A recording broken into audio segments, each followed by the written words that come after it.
여러분 안녕하십니까? 김대식 TV의 김대식입니다. 오늘은 일본의 수도 도쿄 그리고 메이지 신궁과 근대 문학에 대해 알아보고자 합니다.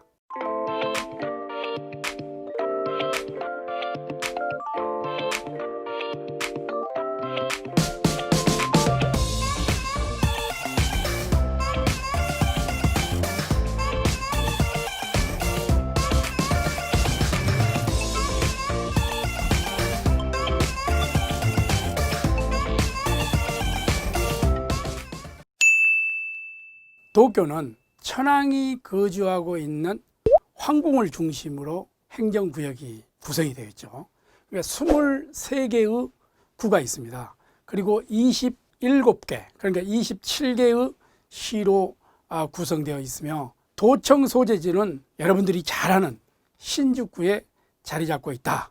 이렇게 여러분들이 알고 있으면 될 것 같습니다. 인구는 약 1100만 명이죠. 인구 밀도는 세계 제1위입니다. 또한 도쿄에는 일본 전국 국공립 사립대학이 굉장히 많습니다. 24%에 해당하는 105개의 대학이 도쿄를 중심으로 있다. 이렇게 여러분들이 아시고, 또 출판사 같은 경우에는 80% 이상이 모여 있다. 이렇게 볼 수가 있습니다. 또한 국립박물관이라든지 국립근대미술관이라든지 국회도서관, 국립극장을 비롯한 일본의 16급 문화시설과 신문사, 통신사, 방송국 등 언론기관이 집중되어 있는, 어떻게 보면 명실상부한 일본의 핵심 중의 핵심이다. 이렇게 이해하면 될 것 같습니다. 자, 일본의 핵심 시설들과 사람들이 한 곳에 집중적으로 몰려있기 때문에 우리 서울도 마찬가지죠. 새벽 5시경부터 도쿄의 지하철은 정말 붐빕니다. 그 붐비는 것이 하루 종일 저녁 때까지 초만원을 이루고 있다. 이렇게 우리가 봐야 됩니다. 도쿄는요, 15세기까지 조그만한 농어촌에 지나지 않았던 도쿄가 이처럼 중요한 지역으로 부각되기 시작한 것은 도쿠가와 이에야스가 1590년에 에도, 지금의 도쿄죠, 에도로 올라와서 1603년에 에도 막부를 연 이후부터였습니다. 당시 에도라고 불려지고 있었던 도쿄는 도쿠가와 막부가 번영을 누림에 따라 일본 각지에서 많은 사람들이 모여들어 살게 되었죠. 이렇게 우리가 이해하면서 동경을 한번 보도록 하겠습니다. 자, 도쿄가 일본의 수도가 된 것은 불과 약 152년 전이죠. 그러니까 1868년 명치유신 이후니까요. 일본 근세시대인 에도 시대가 끝나고 명치유신을 맞이하여 그때까지 교토에 살고 있던 천황이 에도로 옮겨온 이후부터 도쿄로 불려지게 되었습니다. 도쿄가 일본의 수도로 결정되고 난 이후 일본의 정치라든지 경제, 사회, 문화면에서 눈부신 발전은 일본 국내뿐만 아니라 해외로부터 많은 사람들이 도쿄를 주목하게 되었죠. 그럼 우리 서울과 마찬가지로 일본 수도 도쿄 전체를 이야기한다면 끝이 없습니다만, 오늘은 명치 신궁, 메이지 진구죠. 그리고 일본의 근대 문학을 중심으로 한번 살펴보도록 하겠습니다. 도쿄에서 가장 인상 깊은 곳을 꼽는다고 한다면 어디일까요?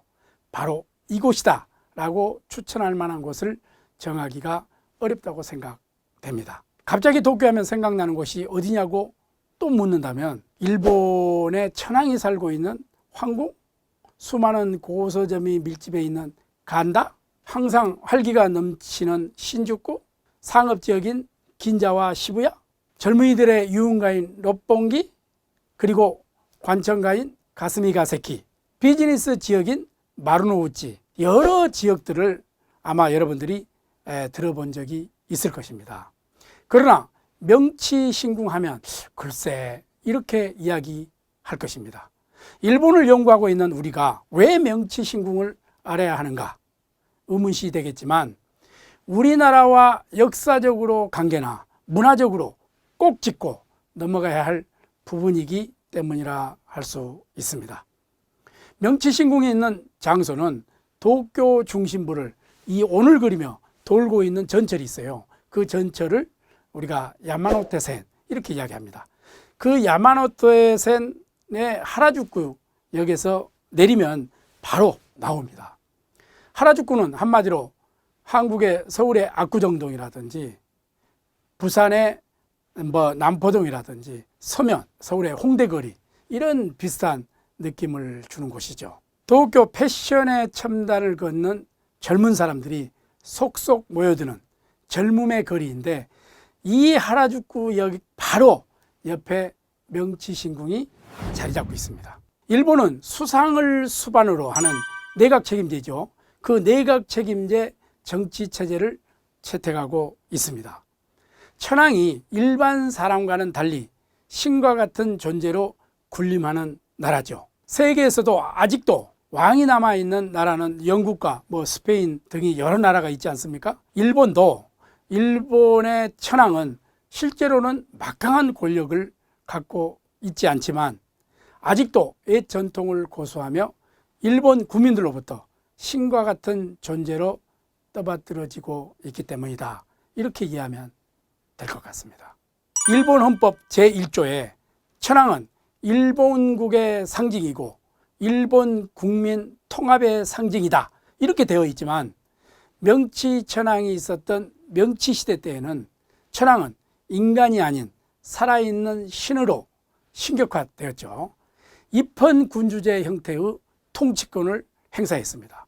그리고 일본 제국을 실질적으로 통치하였다. 이렇게 우리가 이해를 해야 됩니다. 자, 명치신궁은 1920년 다이쇼 천황 때 건립된 것입니다.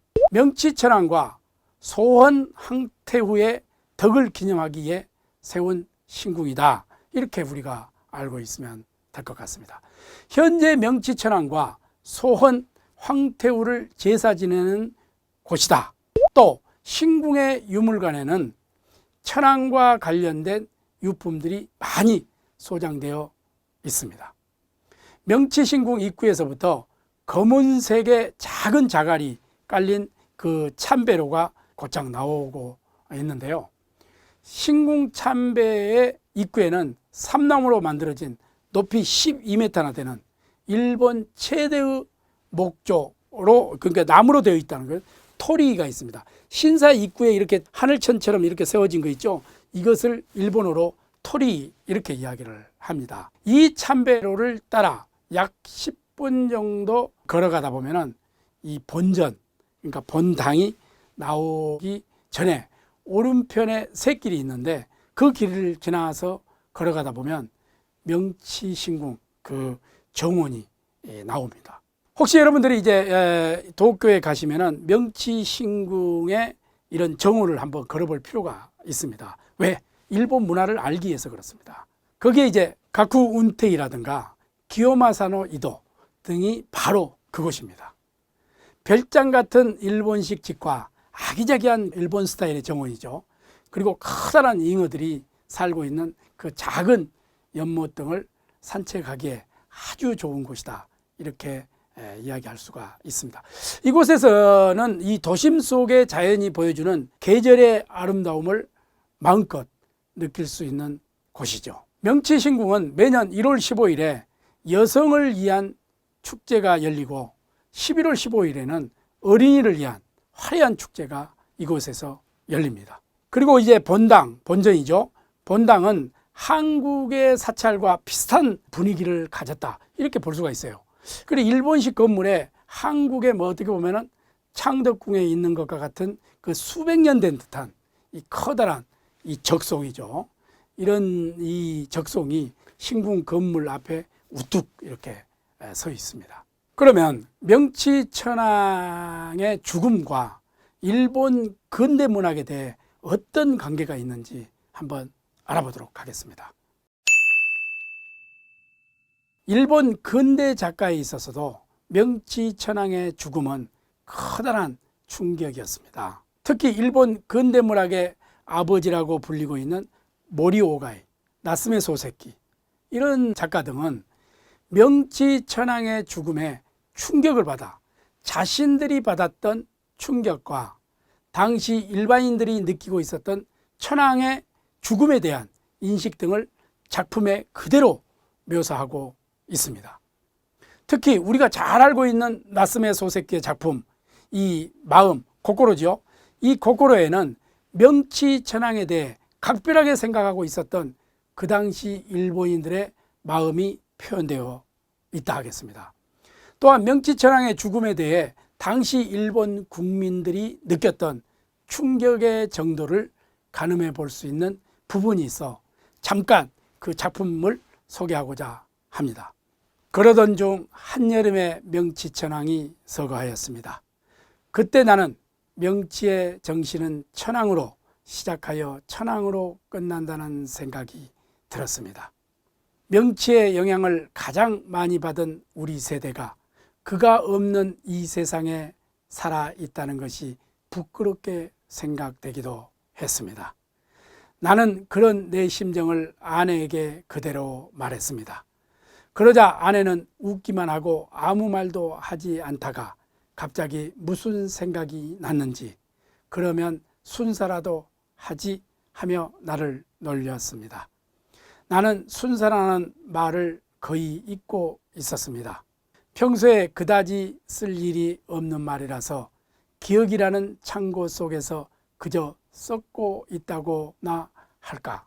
아내의 농담을 듣고서야 비로소 그 말이 생각났을 때 나는 아내에게 만일 내가 순사한다면 그것은 명치정신에 따른 것이 될 것이라고 대답했습니다. 이 나스메 소세키의 이 표현을 우리가 보면은 나스메 소세키는 마음이라는 작품을 통해 명치천황과 황실의 억압적 모습, 식민지 정책에 대한 언급 등은 하지 않고 일본 국민, 개개인의 마음에서 우러나온 천황의 존엄성에 대한 관련된 점만을 강조해서 묘사했다.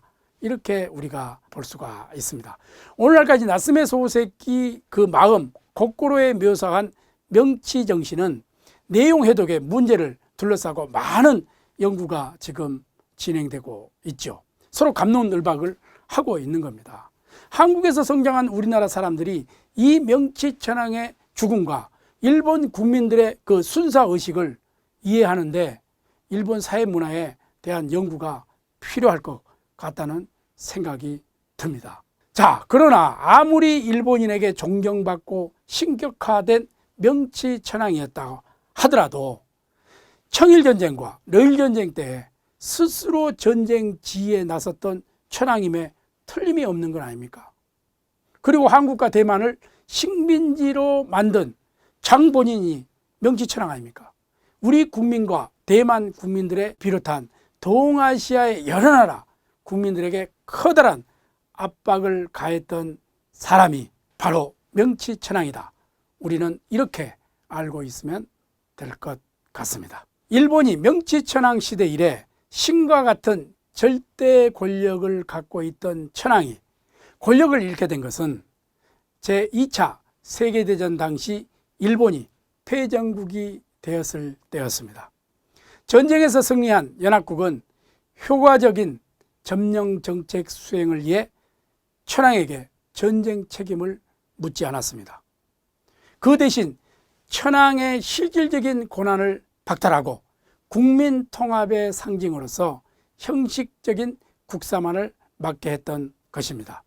동시에 천황의 신성 불가침성을 박탈하고 국민들 앞에 인간 선언할 것을 요구하였죠.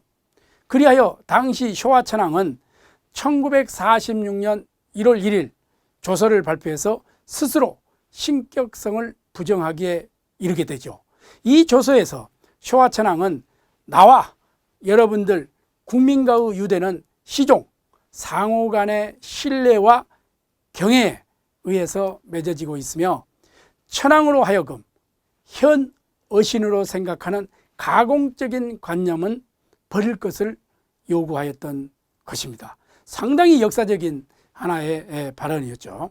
이와 같은 인간 선언을 통해 천황은 보통 사람으로 다시 태어나지만 이것은 미국을 비롯한 연합국의 압력에 의한 인간 선언이었다고 대부분의 일본 사람들은 이해하고 있다.